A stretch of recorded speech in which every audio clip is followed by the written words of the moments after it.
Bam! What is up with the squad? It's your favorite auntie with Uncle Tendencies in the building with Mr. Lover, MJLover 23, Big Daddy Long Dong himself in the building. We back with Cess Talk Bet SKOBUFFS edition. We give y'all a recap, a preview, and the picks for the upcoming game. This week we got Kansas, I believe. So we're gonna take a look back at the whooping that number 18 Colorado put on Utah, 49-24. And we're gonna look ahead to what we're gonna do against Kansas. MJ in the building. What's good, fam? Why you gotta say it like that? They just said loss. You gotta call it a whooping. It's 49-24. Gracious. I mean, that is a beat down. That is a beat down. Trying not to bury Utah. I mean, they didn't throw. Okay. Dude, they let us get 21 like in the fourth. Texas Tech did, right? So. They let us put up 21 on them in the fourth. As if the other 28 we had already put up wasn't convincing enough about what we were doing. Yeah, when we got rolling, it was a beautiful thing to see. Oh, beautiful. When we got rolling, you know, it was the most beautiful thing to see. That defense. That defense. Yeah. My good, you know I'm always here for the defense. Matter of fact, look at you. Think of defense. Exactly. Damn it. There you go. Defense on the picture right there. Okay. Travis Hunter. I can't say enough about this kid. What you got? What you say? You say, hey, what? Yes, sir. Yes. Oh, no. I was just gonna say I'm with you on Travis Hunter. Travis Hunter. It seems like every game he's coming up with something. I mean, his name. I mean, I don't know. The way this kid is playing, should they turn him into the Heisman Trophy? I mean, should his pose be the new trophy? I mean, this kid is something else. Sheesh. Listen. Interception off a deflection in the first quarter, and then he had a first down catch in the second quarter. I mean, it's nothing that this young man doesn't do. And he just does it with such ease. He's a cheat code. He's a cheat code like nothing I've ever seen before. And I think I watched a lot of football in my lifetime, but I've never seen anything like Travis Hunter. He keeps bringing you back to the screen. I like. Is there nothing not to like about this kid? I don't know. Yeah, y'all tell me in the chat. Y'all let me know in the chat. I know you guys remember Woodson from Michigan. Michigan. He sort of Charles. Sort of played both sides, not nearly as many plays, not even close. It's not even close to. He returned punts and stuff like that, and defense and a little bit of offense as far as receiver went, end of rounds, different things like that. He didn't play over 100 snaps a game, not even close. No. He won the Heisman. I don't even know if he had that many. I got to look it up and see if he had that as many interceptions. Oh, that's a good call out right there. I'll look it up. I mean, is there any other player out there that you see that could get this Heisman from him? Just the running back from Boise State, Genty. I mean, and I know we talked about this offline, but I mean the fact of the matter is this: Genty. In the last 3 games or so has averaged about 2.5 touchdowns a game, basically. He had 3 touchdowns, I think, in the last 2 games and 2 touchdowns in the 2 games before that. They're not playing the caliber. They're not even playing the caliber of teams that are in Colorado's conference, right? They're kind of middle of the road Division I teams for the most part. Like they have a few decent teams on their schedule, but for the most part, they're not. I mean, they're playing mid majors, so to speak, right? So you're rushing against teams that are not at the level. They're not at the level of Texas Tech or Kansas State or BYU or anything like that. They're not. So I mean, you can't. It's cool. I mean, what he's doing, he's breaking records, of course. He's breaking team NCAA records, but you're not doing things that are lending yourself to even highlight Heisman moments, right? You're not even doing the Heisman moments, and there's it shouldn't be about flash and show. It's not. It's about performing. Getting interceptions and touchdowns is performing. Catches is performing. Passes defended is performing. Making game-saving tackles while the goal line. At the goal line.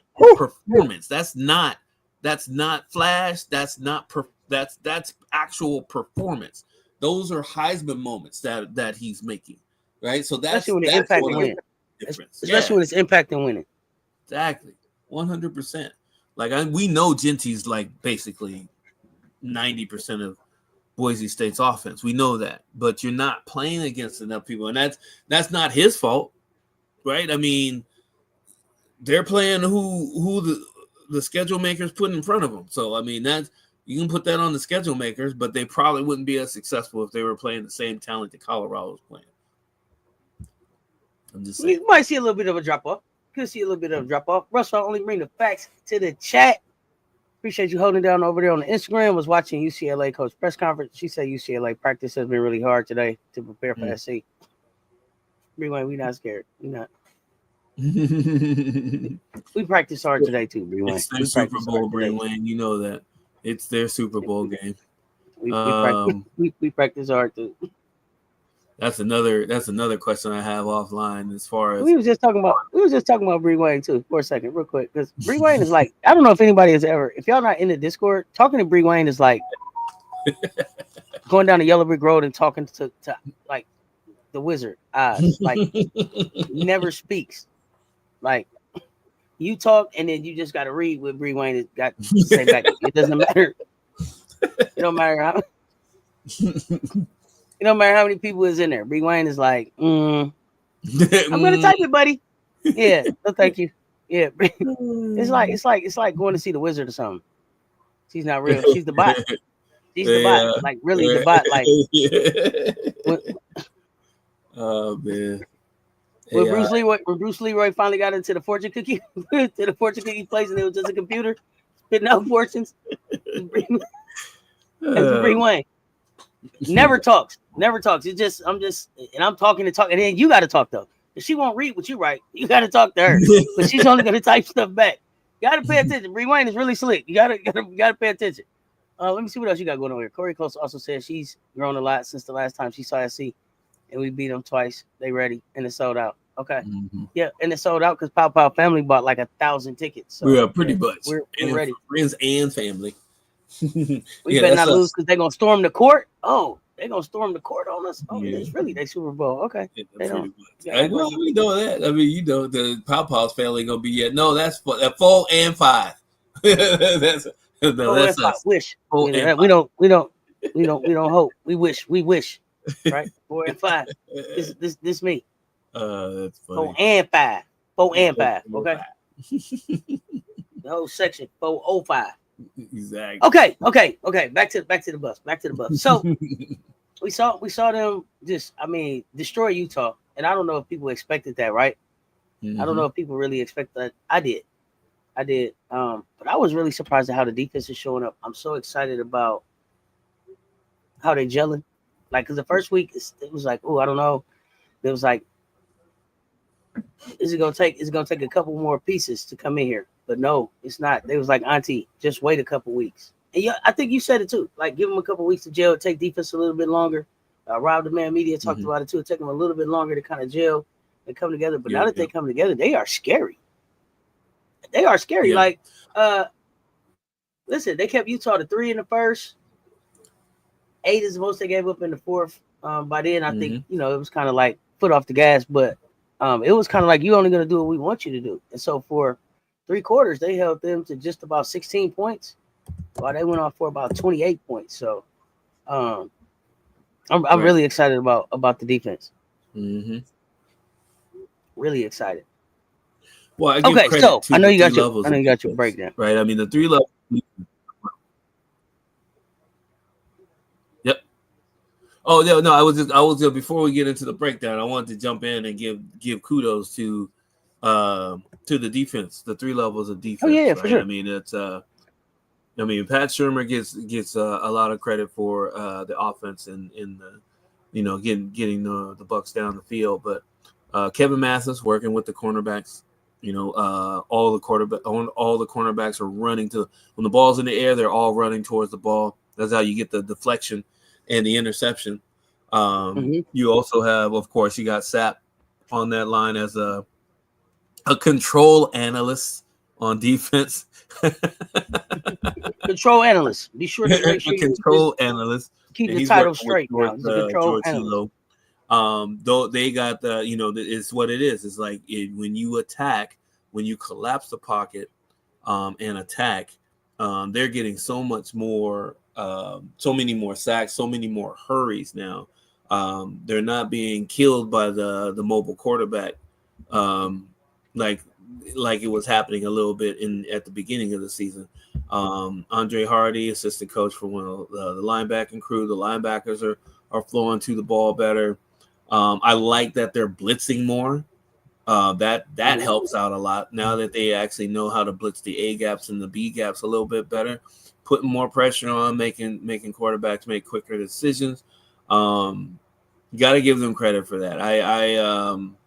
Kudos to that, and of course Prime. Of course, we already know what he does, but I like how the linebackers are actually backing up the defensive line. So the front seven should get a lot of credit for helping the cornerbacks get more of these interceptions. Oh, absolutely. Absolutely. And not only that, I mean, well, I digress. Never mind. Let's stay with the plan. Let's stay with the plan. Let's break it down.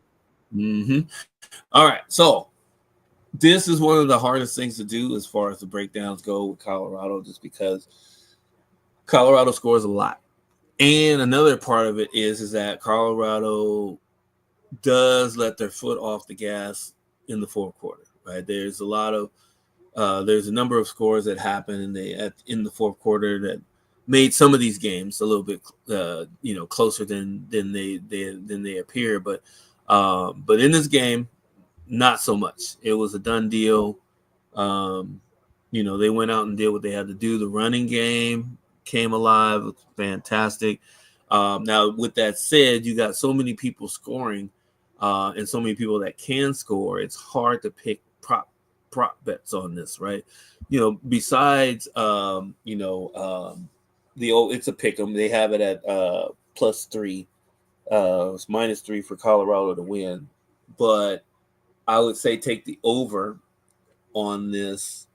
Even though it says 59.5, yeah, don't be surprised if it doesn't get there. I mean, last game was 41-27, right? So that's 68 points between two teams. So don't think that it can't get there.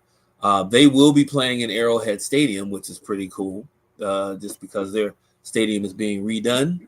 I don't know how they pulled that off, but that's where the game's going to be. Lot of people are going to show up, probably a lot more than people thought. And it's probably a good thing to actually expand the venue because, everybody wants to see Colorado lose, but they also want to see Colorado, right? Now, with that said, Colorado for the win, take the over on the total, take the over on the point spread. Will Shepherd, I think, will get an anytime touchdown. Will Shepherd stopped dropping balls about 2 weeks ago. So after that, after the near touchdown tying pass that he dropped weeks ago, Will Shepherd's been on a roll. Like big receiver, like I said before, big receiver, good hands, hard to stop, high points the ball well. Once he's got rid of this case of the yips, there wasn't a whole lot of secondary personnel that can guard him one-on-one. So I anticipate that this is going to continue. He'll get a touchdown. The Alexandro Mata. Automatic. I mean, is Alejandro Mata the best kicker in the game? No. He is reliable, though. He's one of the most reliable. I want to know because I mean I really like the kid. So who is the best? Because I just like his style, and then he does his dance and everything. I like his swag. he's one of the most accurate inside of 40 yards in the nation. So that's fact. The only time that it wasn't when his kicks were blocked, right? That's when it was. Yeah, but other than that, yeah, he's one of the best in the nation. He's not the best, but he's one of the best. Okay. And and that leads me right into it. That's why I picked him for over 3.5 extra points, because that means the Buffs are going to score 4 more times. He should be able to get all those extra points without a problem, unless they're blocked. But for the most part, he had about, I think he had 2 field goals and like 5 or 6 extra points in the last game or something like that. It's something close to that. I can't remember. I had to go back and look for sure. Jalen Daniels for Kansas. He is good for an anytime touchdown. So basically, he's a running quarterback. We're going to be tested by another running quarterback. Runs the option, but he'll get into the end zone once, right? Hopefully not more than once. But yeah, he's pretty active. He's one of the better athletic quarterbacks in the entire nation. He just I don't know if it's the coordinator or how they run the plays for him or how his reads are, but he doesn't really he doesn't have outstanding touchdown numbers. Devin Neal, running back, anytime touchdown, gonna give it to him too, because he scored in every game in the last 4 to 5 games. Give him over 18.5 yards receiving, because he does catch out of the backfield, and he's pretty shifty. All right, so I got a question. About this one, because they're picking Kansas to be able to kind of cover and shake up the Big 12 standings for the second week in a row, keeping their bowl hopes alive. Victory, they enter. If they can get a victory, they enter this matchup with 4 straight wins against the spread. One of the most efficient offenses, they say, in the Big 12. Yep. Averaging just about 30.2 points per game, plenty of success on the ground and through the air, physical rushing attack. Do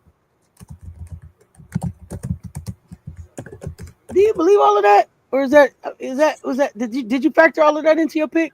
I was just wondering, because I was reading it, I was trying to believe it, but I don't know enough about Kansas, so you tell me. I was checking it out. You tell me, because listen, this is because the flip side of that, the Buffs covered in 8 straight games.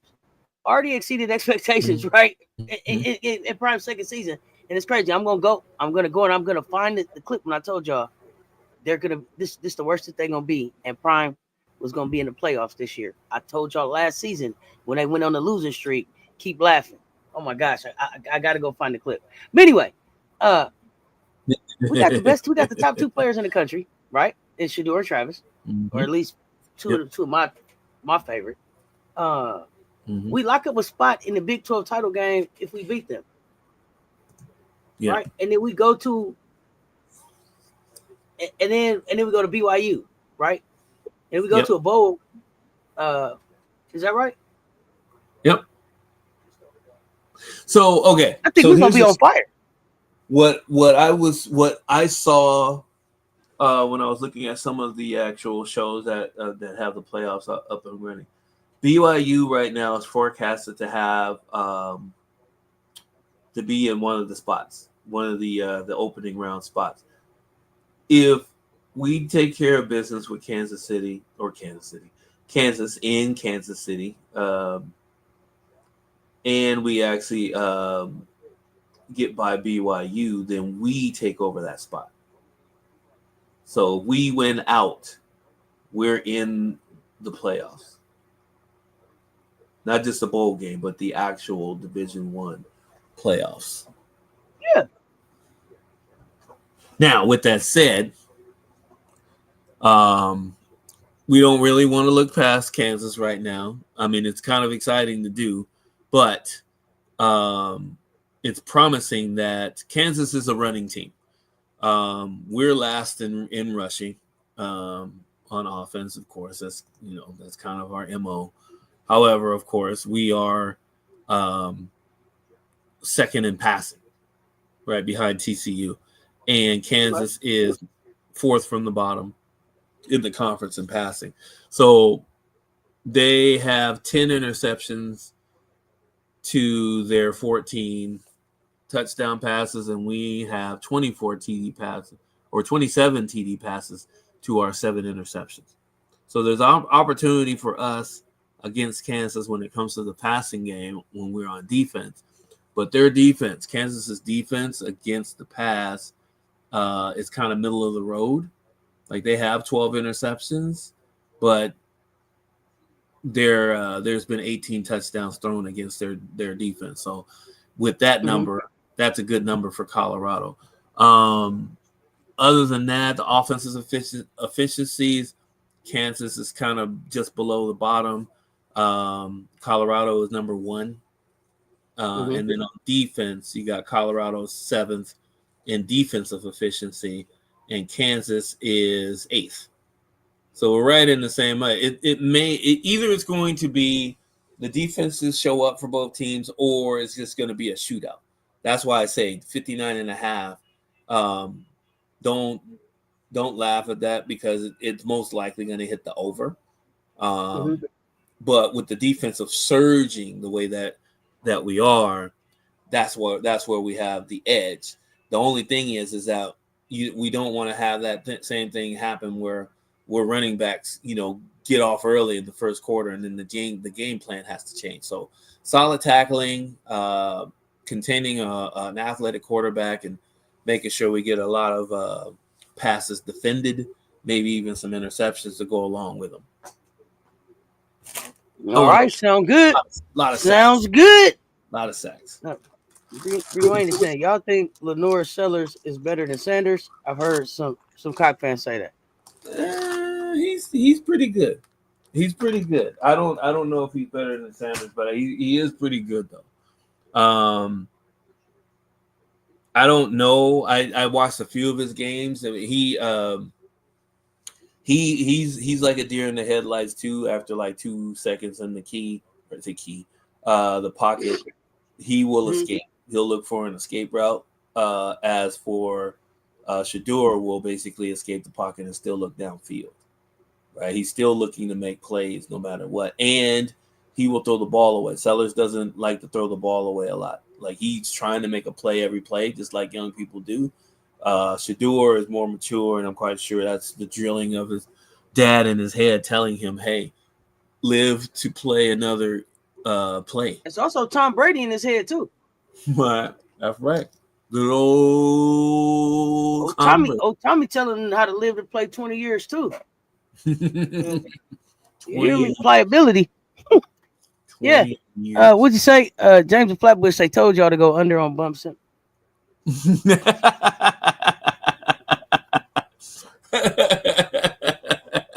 James. Under on James, Bum don't do that. Simmons. Don't do that. You know I like Ben. James. Don't do that. Bum Simmons. Dang, James. Meanwhile, it's a pretty good game going on between Golden State and New Orleans, y'all. 87-83, 8.8 seconds left in the third. 87-84, 8.8 left in the fourth. I mean, in the third, y'all. The bot. Okay. Moving on, y'all. I'm sorry. Moving on. Back to the Buffs. All right. So, basically looking at the last 2 games, you can see Utah game and then the TTU game. We're averaging about 45 points a game. Kansas most likely isn't going to stop that. So beware that Kansas is probably going to try to have long drives, and most of them are going to be on runs, and they're going to try to take as many possessions away from Shedeur Sanders and the Colorado offense as possible. But if we wrap up, basically get in those A and B gaps, make sure that we actually close off all the holes in the pockets, to basically get some quick stops in the first quarter. Hopefully we can score early. Irritates me sometimes that The offense takes, a series or two before they actually get acclimated to the game and start really moving the ball. But you never know. Like maybe we turn the corner and we'll actually start fast. It'd be great to, first quarter it's 14-3 or something like that. I mean, it's not impossible. We can definitely do it. We got the talent to do it. Sanders, Coach Sanders even said, I mean, that the most NFL ready wide receiver we had to start the league was Horn Jr. And Horns had a very down year from what he expected he was going to have. And that's only because we have 4 or 5 NFL prospect receivers on the field. So he's getting doubled and shadowed while everybody else gets single coverage and gets to eat. That's kind of what it is. But we'll see. We'll see how that shakes out. I wouldn't be surprised if Horn actually came alive and did a few things, but for the most part, it's going to be your usual suspects. It's going to be Travis. It's going to be Will Shepherd. It's going to be, why am I drawing a blank on the Florida boy's name? I always do that too. He's LeJohntay Weston. So LeJohntay, I mean, just those 3. I mentioned 3 pro-ready wide receivers without even mentioning Horn and even the other youngster that he's the 5th receiver. He comes in and he does some work. So I mean, the firepower is there. It's just hopefully the defense. I'd love to have the defense hold Kansas to less than 20 points. I know it's a hard thing to ask for, but the defense has showed up a lot and showed a lot in the last 2, 3, 4 games. I think they can do it.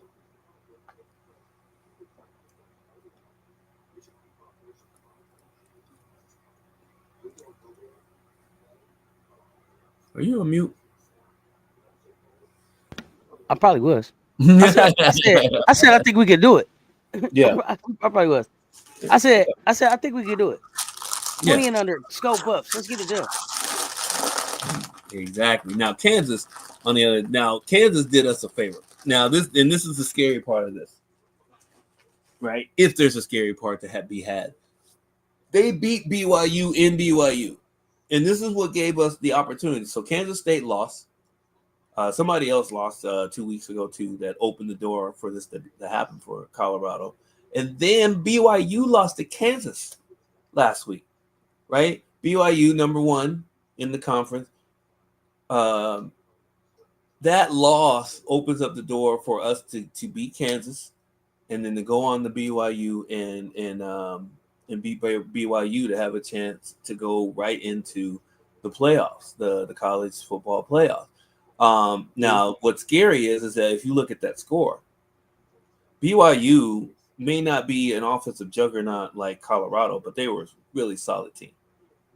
They did hold Kansas under 17, but Kansas held them under 13 in BYU country, right? And that's hard to do.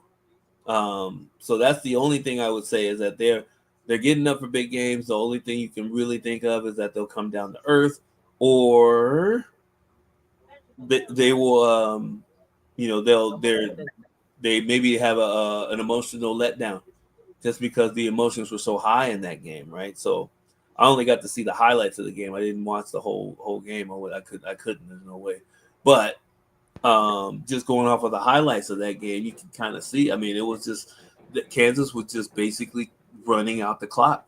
They were lessening the amount of possessions that BYU got, and BYU, they choked under the pressure, for lack of a better phrase, and that's what happened.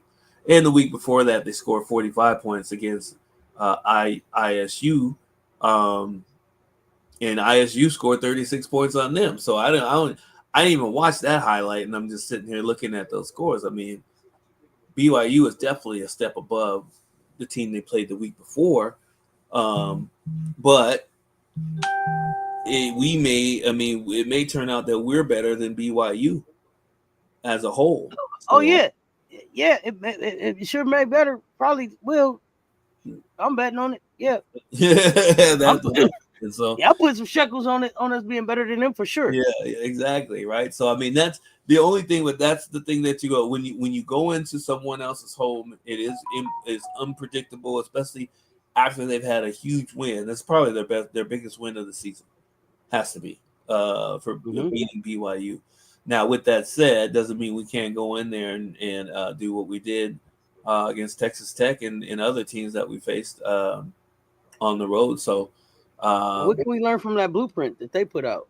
What can we learn from that?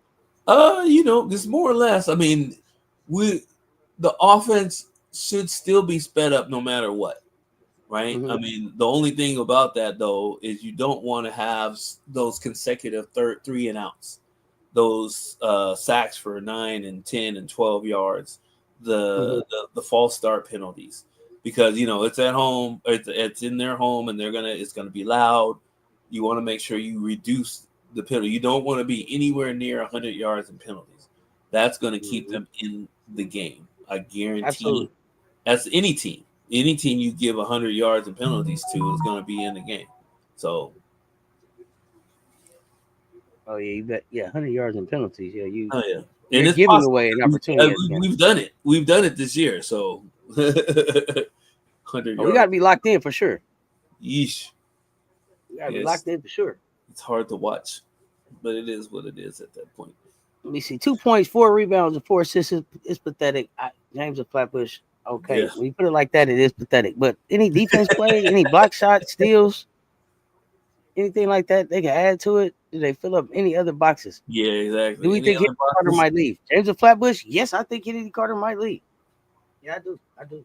There's rumors of it. There was a Kennedy Carter short on her being and getting the royal treatment when she got to China. Evidently, she is the leading scorer of the league, and they brought out big old giant banners saying "Welcome back, leading scorer of the league" or "leading scorer" something or other in Chinese. And it was cool because limo, she greeted the fan or living it up there. Yep. It was pretty cool. It was cool. I liked it. Like I love to see that for her. She deserves it. I love to see that for her. She deserves it. She's a baller. Yeah. That's how you treat ballers. Oh yeah, exactly. 100%. Before we get out of here, I know you got some Buffs news to share. So quick news on that. So Travis Hunter has confirmed that he is going to enter the NFL draft. It's kind of the worst kept secret. He hadn't officially announced it though. People kept asking him about it. He's just kind of putting it off. But I mean, yeah, he wouldn't be a smart person if he didn't go. This is the best time that he's going to have to go. So Heisman Trophy winner, potentially. I won't put that out there yet, but essentially, yeah. I mean, man, if he don't win the Heisman Trophy, we should tear there'd be riots in the tear all the college, tear the college playoffs up. It was riots in the streets. I would imagine that, as far as where he's going to be drafted, it's probably, he's a lottery pick, of course. There are a number of teams that need a cornerback, but I would imagine he might even get drafted to the right team as a wide receiver solely, which wouldn't be a bad thing because, of course, wide receivers get paid more than cornerbacks, but not much more, thanks to Deion Sanders back in the day, setting the precedent for it. Yeah. Good luck to Travis, and hopefully, he pulled out an extra interception or two before the end of the season. That will help his draft stock a lot too. Now, with that said, Travis. Julian Lewis, he has committed to Colorado. It's official. Coach Prime future with Julian Lewis, and somebody still thinks Coach Prime is leaving for the Cowboys or the Raiders. Me, I do. The same one who thought 4 coaches in the WNBA would be fired this year. Yeah, me. I do. There were 5. I do. I think, but I could be wrong. I don't mind being wrong either. I just want Deion to be respectful. James of Flatbush, you betting that they sign Kennedy Carter and then trade her for Jewel Lloyd? Wow. What? Okay. Hot take. Very creative. Yeah, it's a creative take. I don't know how that works, but with that said, if you have any questions about Julian Lewis, we will have some highlight reels, and I think there's a full high school game of him that I'll put in the Discord, so you guys can get familiar with the next coming of quarterback greatness at Colorado. Not a bad choice for him. He could have went anywhere. He didn't have to go to Colorado. He didn't have got a few commits this week because if we listen to you, Coach Prime isn't going to be there. So why is he committing to Colorado if the coach that recruiting him isn't going to be there? He can transfer if he leaves. Yeah, he can, but I don't know. This kind of makes him kind of look wishy-washy, but I mean, winning cures everything. So allegedly, we shall see. This is why we watch. this is why we watch. This is why we watch. But y'all, listen, we got some great picks. We got some great picks for everything going on this weekend. Got some great picks going on for the Buffs game. We are going to be around all weekend checking out sports. Come and hang out with us. I am back tonight. I believe Bree Wayne said that I needed to clock in at 11 Eastern. 11 Eastern for basketball therapy. Y'all come hang out. We just going to talk hoops. Get ready. I'm excited. I'm excited for the games tomorrow. So come hang out. Get your shekels down. We got the picks out early. You got plenty of time to get all your picks in for this weekend. If you need it, use it. 1-800-GAMBLER. We are here just for education, entertainment, and informational purposes only. Y'all know what it is. I'm 10th of a shekel in. I'm 10th of a shekel in. 10th of a shekel. A 10th of a shekel on everything. Y'all hear me? But with that, MJ, what you got before we get ready to get out of here? Hey man, have some fun this weekend. If you can't watch the games, listen to them. Keep track of the highlights on YouTube, and stay up, stay ready, and we'll see y'all next week. Hey, we are back next week. All next week. Get ready. It's time, y'all. Feast week. Feast week is here. So get ready for some picks. It's gonna be fast, and it's gonna be a fast frenzy. It's gonna be chaotic around here. But until next time, y'all. That's like about an hour and 20 minutes. Y'all stay tuned. Talk soon. We